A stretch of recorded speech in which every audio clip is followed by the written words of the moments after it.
Hey y'all, I'm going to give you a quick tour of some open educational resources that you might find helpful this module and beyond. I know that they helped me a lot when I was in the classroom. These are often things that a lot of teachers don't know about and can really help you get ideas for lessons, textbooks, even create your own materials on your own. And then even share some of those materials as well. So OER is going to be the thing that I reference, or open educational resources. Think Teachers Pay Teachers, except free. A site like Teachers Pay Teachers, it's a means to an end, but I personally would never recommend using that site, because a lot of times it's just like a one and done situations where you would always be living, paycheck to paycheck, if you will. You're always going to be working one day ahead if you're using a site like that, because you're always just going to find like a single thing and the bill will add up quite a bit. So let's go ahead and take a look. The first thing that I wanted to show is the the creativecommons.org OER sort of resource page, if you will. And they have every different type of resource type you can think of. So a general search, there's a thing in Google that you can turn on to basically filter your results. Photo and image searches, I'm going to have a couple of examples of that. My personal favorite being Pixabay and Unsplash. If you scroll down a little bit more, YouTube can actually be searched for Creative Commons materials. So if you wanted to, for example, download, distribute, remix, make money off of it in some cases, there's ways that you can do that. And then also there's audio, which I'll show an example of, and the Big Cajon education, which is our primary example today. So the main one being OERcommons.org. And there's even complete courses. A lot of times these are from universities, but they might have some application in the high school arena as well. Textbooks and even different modules, simulations, things like that. Some a lot better than others. Some you'll find the materials look dated. Other times maybe it's really not what you're looking for. So before we begin, always have a keen eye for what you need in your classroom and what your students need. So your objectives, the internet doesn't. So kind of keep that in mind. The first example that I want to show you is really just a Creative Commons picture site. So you can use this a lot of times just to find, to spice up a lesson, to make your learning management system a little bit better, something like that. So what I'm going to do, I'm going to assume that I am doing a lesson on the stock market. So I want to find pictures that might, get people thinking a little bit. So these are all free to use. So that's kind of the cool thing. And just as an example, let's assume that I want this one here. It's telling me it's a Pixabay license, free for commercial use, no attribution required. Awesome. A lot of times the dimensions that it gives you or pre-selects are the maximum size that you can download or view without giving attribution or without paying. So this is a fantastic site. I believe you can also just do a save image as here. Another similar site is Unsplash, and one of these images might look familiar. So this is one that I got for the opening of this video to appear in the background. So this is a very similar, you search for a term, you can enlarge it to preview, and then if you click on download free, it's going to give you the license type. So in this case, I would want to on Unsplash. So thank you, Susan, and it's going to tell me where I want to save it.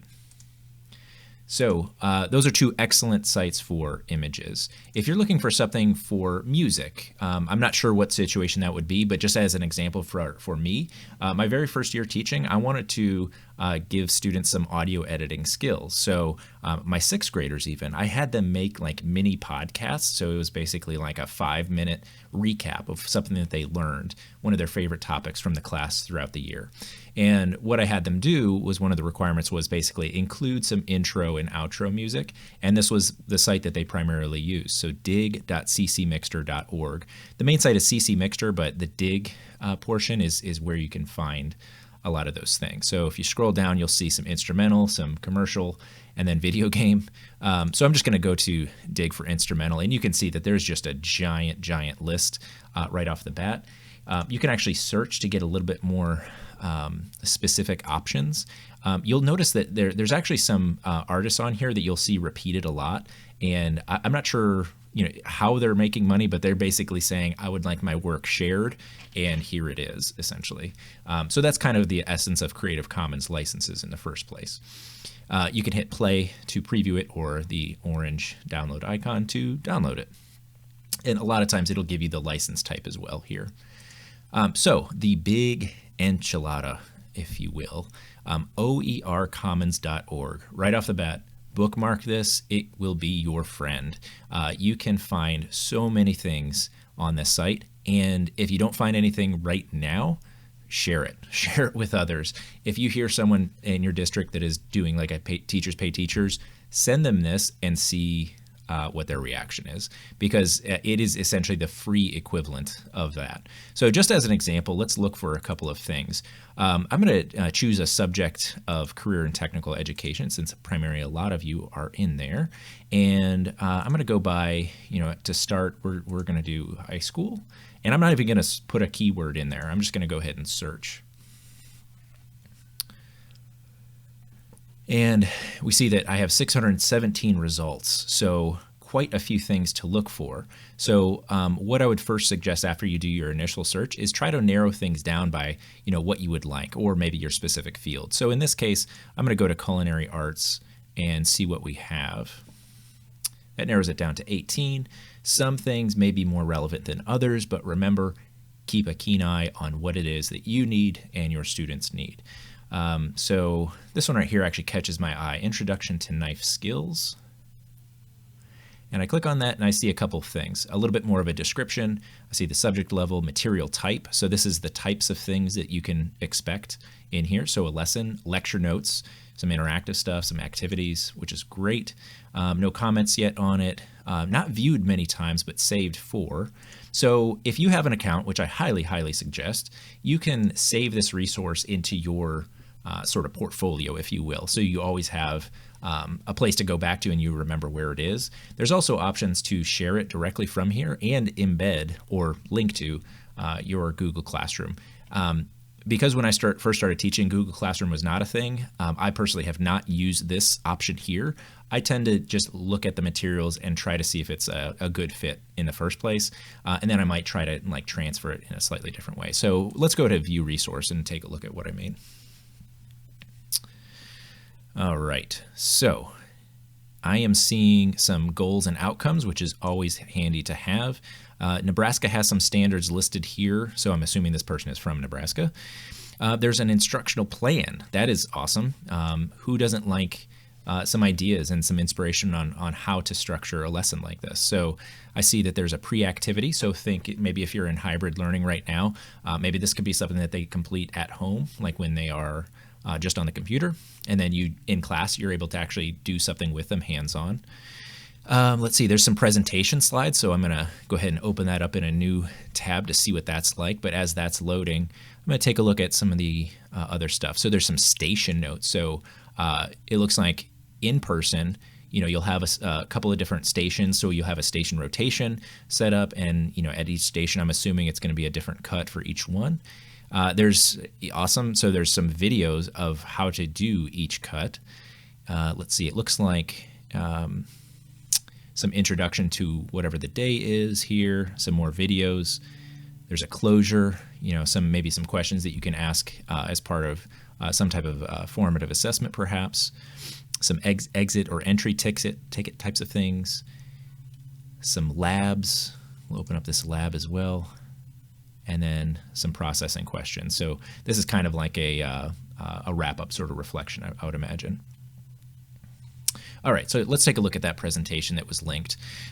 So yeah, right off the bat, I'm seeing that this is a pretty complete presentation. It looks like it's about 20 slides. And as far as design goes, I mean, right off the bat, I'm seeing that it's fairly well structured.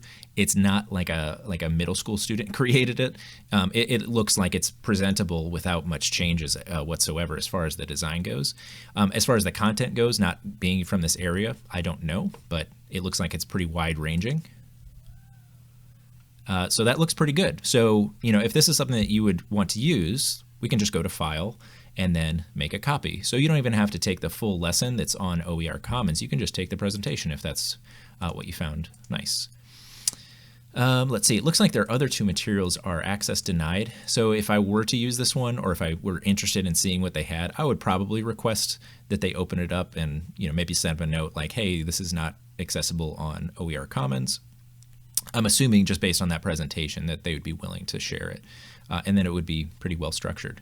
So that's one thing there. I'm going to go back out here to our search results and do a slightly different search, different way you can find it. If you want to deselect the limiters that you have active, you can just click on those right there and it'll get rid of it. So it goes back to that. I'm going to go back into career tech though, and this time I'm going to go to criminal justice, and 56 results there. So maybe I'm going to want to search by material type. So let's say I want to find a textbook. So I'm going to go to material type here, find textbook, and 9 results. So that's not bad. Again, not being from this field, not sure how much of it is relevant. So this is where you come in and have a keen eye for those sorts of things. So this one catches my eye though, Introduction to Criminal Investigation Processes and Practices.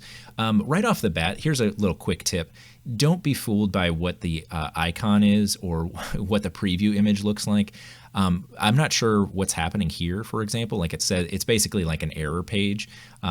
So don't judge a book by its cover. In this case, a literal book by its cover. So description, let's see, that's a pretty good description there. It says who the provider is and the license type. So this means that I would just have to attribute who wrote this. So I would basically say it's by these people here, and I can't make money off of it. So that means non-commercial.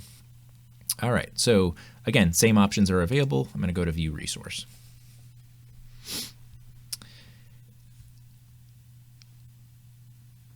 All right, so as it's loading, we see a couple of different things. This is basically in a framed window at this point, so this is all OER Commons here. So you still have the option to save it, import it. You can comment on it directly from here to give your 2 cents about it.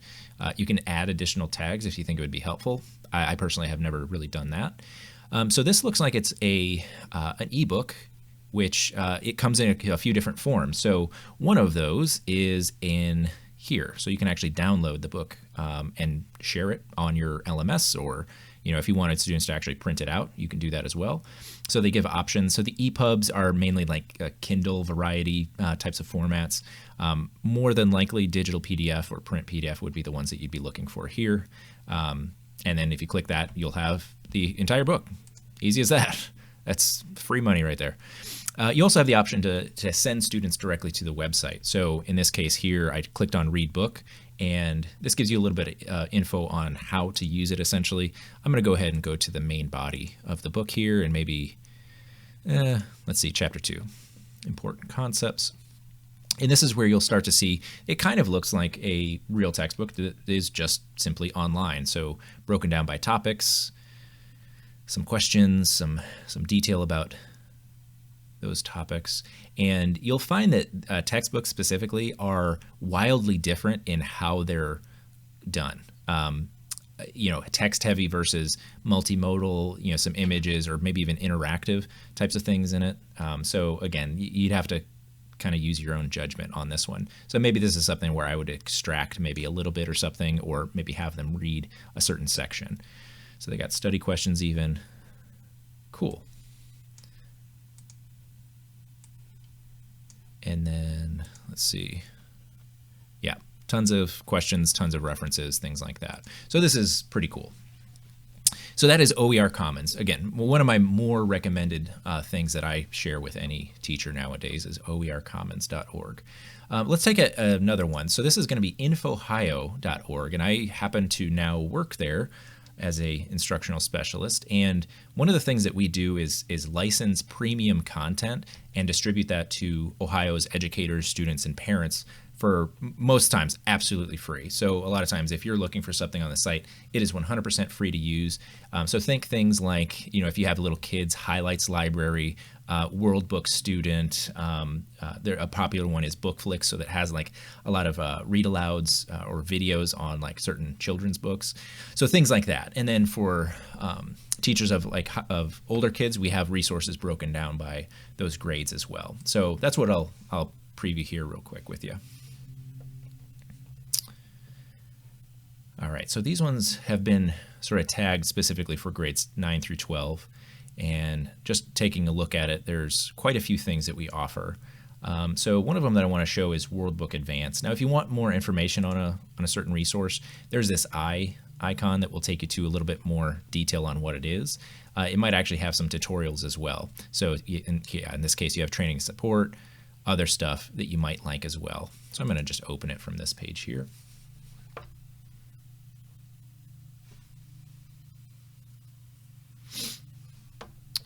All right, so we see now we're in the encyclopedia. So Worldbook is a really popular encyclopedia. They went with the times and they went mostly digital, if I'm not mistaken.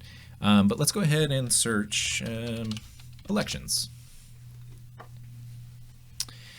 And I have encyclopedia articles. So 100% more trusted than Wikipedia, simply because their stuff has been vetted, professional writers, professional sources, things like that. It may not be as fluid and update as regularly, but I would certainly trust it as a primary source more than the regular old internet. So I'm going to click on the first article here. That seems to be pretty good. Just keep in mind that you have the same limiters that you would in any search engine. So if you wanted to be a little bit more precise, you can add additional words. Generally, you don't have to write a full question. You could just write the keywords of what you're finding. All right, so I have a little bit more on elections, on what it is. This is kind of almost like a primary source. It's like a research starter, if you will. It's like the primary background that someone would need to kind of proceed in this field. Other tabs up here, so we have just the images and media that were on the page. And one of my personal favorites is just the related information. So if you're comparing this to Wikipedia, the reference section, these ones are all, legit types of things. So a lot of things are coming from stuff that you can actually go to and you can actually look at. But all of them, I would say, trusted. You have other articles. So other things that you might, go from, like, so you can get lost in like the web, if you will, of topics. So this is always a good one that I like to share as well. You have some special reports, back in time, websites that might be useful, and then magazine articles as well. So quite a few things just from one little search. Another tool that I would show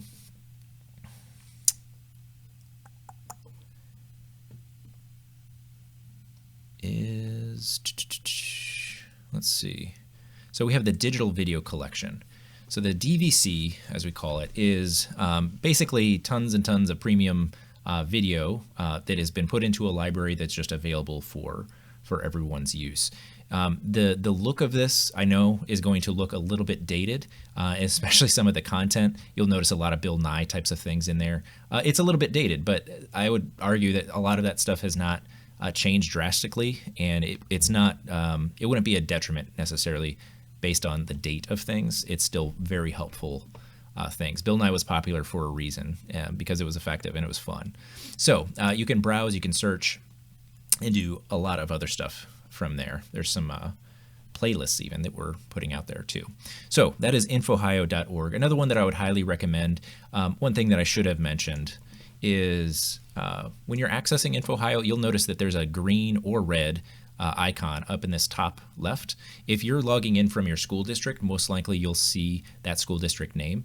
If you're just in Ohio and your internet service provider, your IP address is telling you that it's in Ohio, more than likely you're going to be listed as the statewide user, and you can use it. So this is something that, not just for teachers, but parents, parents of young kids.